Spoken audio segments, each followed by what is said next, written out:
श्रीमद् भागवत महापुराण नवम स्कंद अध्याय 7 राजा त्रिशंकु और हरिश्चंद्र की कथा।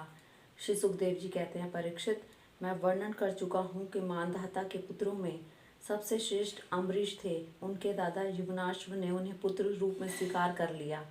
उनका पुत्र हुआ यौवनाश्व और यौवनाश्व का हारित। मांधाता के वंश में ये 3 अवान्तर गोत्रों के प्रवर्तक हुए। नागों ने अपनी बहन नर्मदा का विवाह पुरुकुत्स से कर दिया। नागराज वासुकी की आज्ञा से नर्मदा अपने पति को रसातल में ले गई।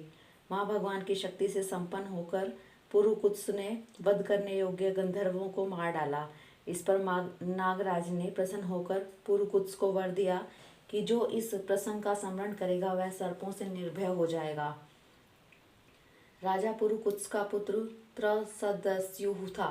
उसके पुत्र हुए अनर्ण्य। अनर्ण्य के हर्याश्व, उसके अरुण और अरुण के त्रिबंधन हुए। त्रिबंधन के पुत्र सत्यव्रत हुए। यही सत्यव्रत त्रिशंकु के नाम से विख्यात हुए। यद्यपि त्रिशंकु अपने पिता और गुरु के शाप से चंडाल हो गए थे, परंतु विश्वामित्र जी के प्रभाव से वे सशरीर स्वर्ग में चले गए। देवताओं ने उन्हें वहां से ढकेल दिया और वे नीचे को सिर करके गिर पड़े, परंतु विश्वामित्र जी ने अपने तपोबल से उन्हें आकाश में ही स्थिर कर दिया। वे अब भी आकाश में लटके हुए दिखते हैं। त्रिशंकु के पुत्र थे हरिश्चंद्र। उनके लिए विश्वामित्र और वशिष्ठ एक दूसरे को शाप देकर पक्षी हो गए और बहुत वर्षों तक लड़ते रहे। हरिश्चंद्र के कोई संतान न थी, इससे वे बहुत उदास रहा करते थे।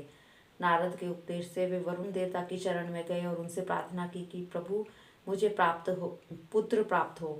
महाराज, यदि मेरे वीर पुत्र होगा तो मैं उसी से आपका यजन करूंगा। वरुण ने कहा, ठीक है। तब वरुण की कृपा से हरिश्चंद्र के रोहित नाम का पुत्र हुआ।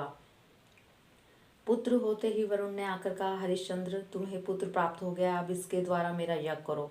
हरिश्चंद्र ने कहा, जब आपका यह यज्ञ पशु रोहित 10 दिन से अधिक का हो जाएगा तब यज्ञ के योग्य होगा। 10 दिन बीत जाने पर वरुण ने फिर आकर कहा, अब मेरा यज्ञ करो। हरिश्चंद्र ने कहा, जब आपके यज्ञ पशु के मुंह में दांत निकल आएंगे तब वह यज्ञ के योग्य होगा।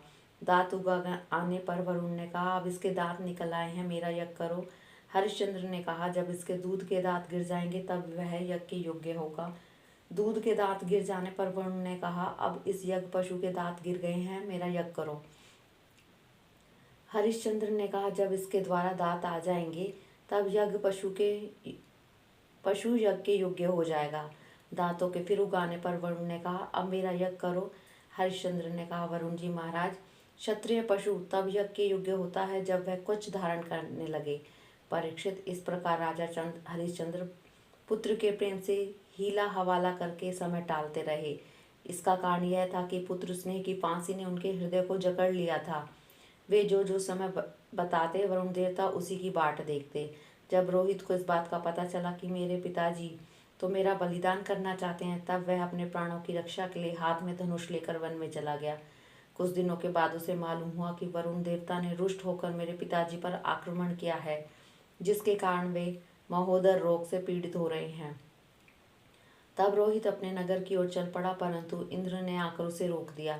उन्होंने कहा, बेटा रोहित, यज्ञ पशु बनकर मरने की अपेक्षा तो पवित्र तीर्थ और क्षेत्रों का सेवन करते हुए पृथ्वी में विचरना ही अच्छा है। इंद्र की बात मानकर वह 1 वर्ष तक उस वन में ही रहा। इसी प्रकार दूसरे, तीसरे, चौथे और 5वें वर्ष भी रोहित ने अपने पिता के पास जाने का विचार किया, परंतु बूढ़े ब्राह्मण का वेश धारण कर हर बार इंद्र आते और उसे रोक देते। इस प्रकार 6 वर्ष तक रोहित वन में ही रहा।